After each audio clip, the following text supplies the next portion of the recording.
You often hear doumbek players talk about split hand technique. In traditional Arabic technique, you just use the ring fingers of each hand to do your teks and kas.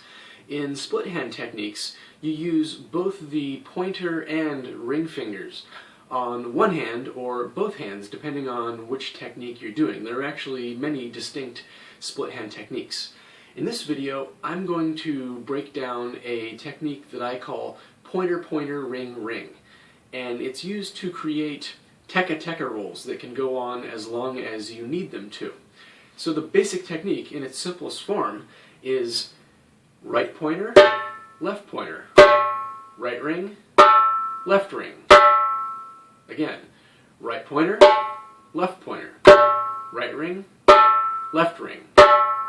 Now before we jump into exercises, I want to give you a few tips for how to get the most out of your pointer-pointer-ring-ring technique and how to progress quickly.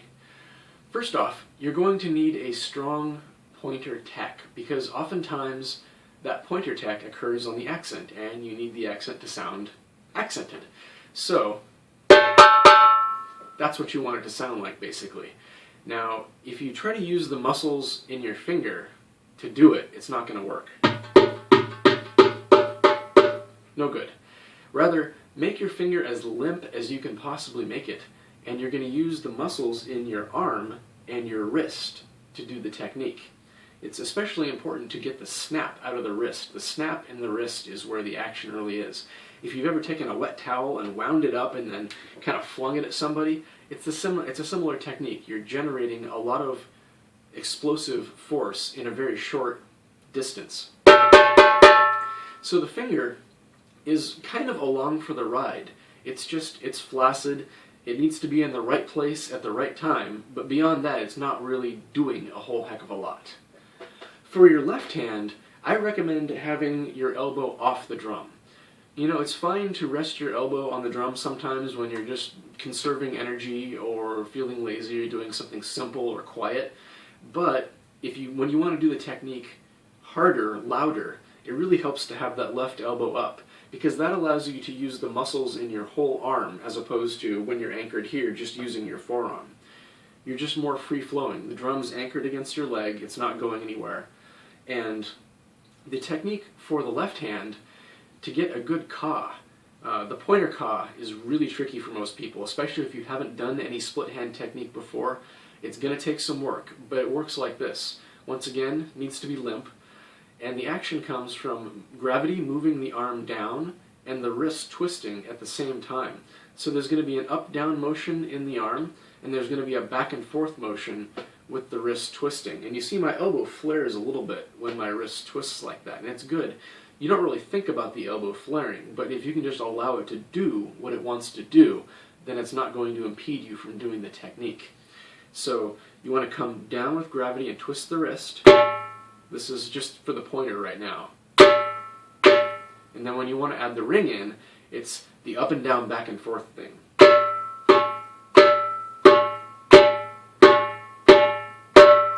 So if you haven't done this before, you may just want to work on that for a while before you try to incorporate both hands.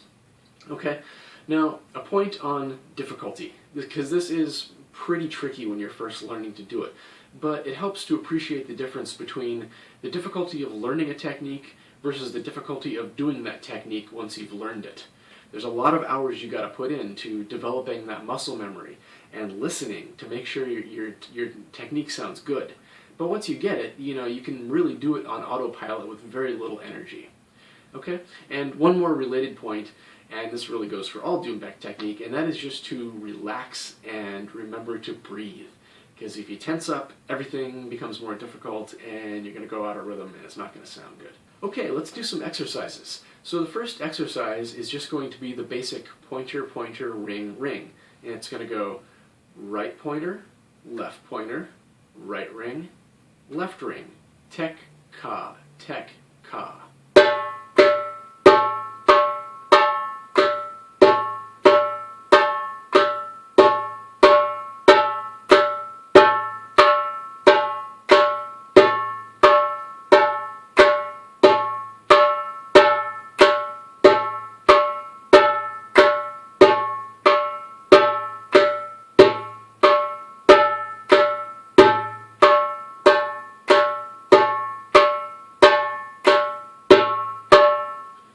And that's probably the most useful exercise for when you're first starting out, to just do that, for days. And you don't even necessarily need to do it on a drum. You can do it on a table, you can do it on your belly, you can do it on a steering wheel of a car when you're sitting at a red light. Whenever you have a chance, when your fingers aren't doing anything else, heck, you can do it on your knees. And you just get used to going back and forth between the pointers and rings in the left and right hand. It's also very good to practice that both soft and hard, because you may want to be able to do both soft and hard rolls eventually. So soft, it's going to sound something like...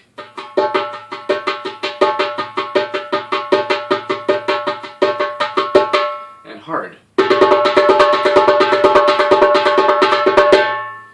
The next exercise is just a simple expansion of the last one.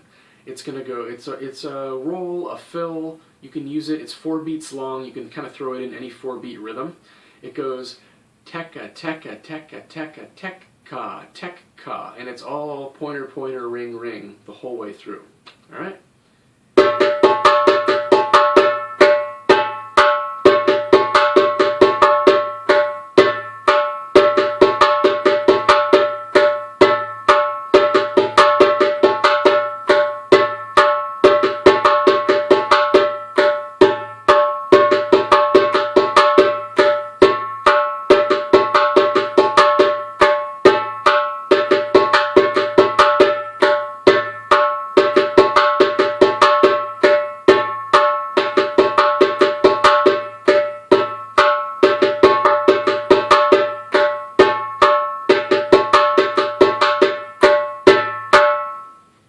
Now let's try putting a simple tekka tekka at the end of a melody using the pointer pointer ring ring technique.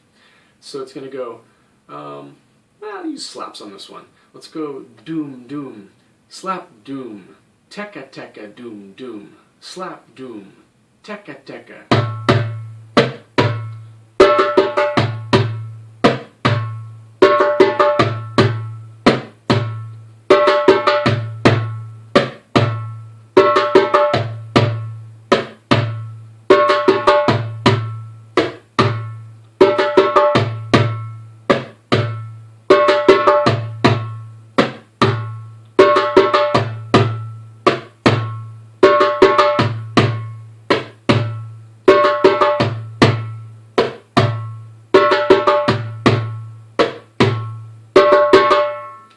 Now in that exercise, I was actually doing all the accent tacks with my pointer finger. So even the first tack, I'm doing with the pointer. Just because I like to play that way. I like to do my accents usually with my pointer finger, which is the opposite of how most players do it.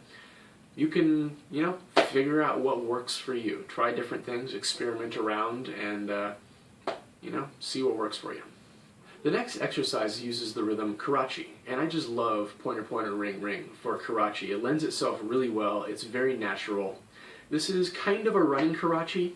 In the first 8 I'm going to leave off the last ka, and then the second 8 I'll add it in. If you're feeling comfortable with the pointer pointer ring ring, you can add it in, otherwise I recommend sticking to just the basic, the way I'm doing it for the first half. So it's going to go tekka tekka tekka doom, tekka tekka tekka doom. And then at the end I'm going to add an extra ka on the end. And that's just a ring finger ka. Don't worry about that until you're feeling comfortable with the rest, okay? Here we go.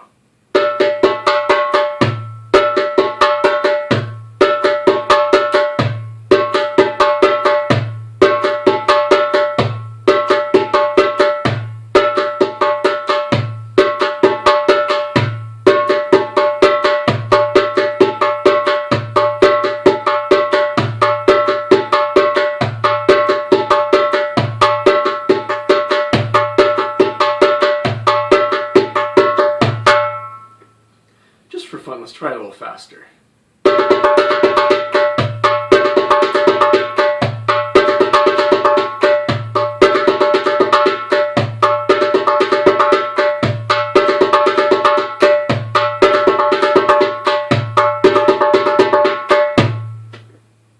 Okay, and the last exercise I'm going to show you uses the rhythm maksum.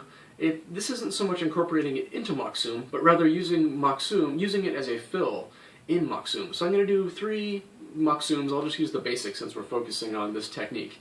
And then the 4th time, instead of doing a maksum, I'm going to go tekka, tekka, tekka, tekka, tekka, tekka, slap, using the pointer, pointer, ring, ring technique. Okay, so 3 maksums, then tekka, tekka, tekka, tekka, tekka, tekka, slap. 3, 4.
Okay, that's all the exercises I've got for you in this video. To recap the key points, make sure your fingers are super limp and you're using your arms and your wrists to do your tekks and kas. Make sure your left elbow is not anchored to the drum. You need to be able to move freely when you're doing this. Make sure your hand positions are sounding good. Experiment with that and find what works for you. And put in lots and lots of hours to make this sound good. Alright, thanks for watching.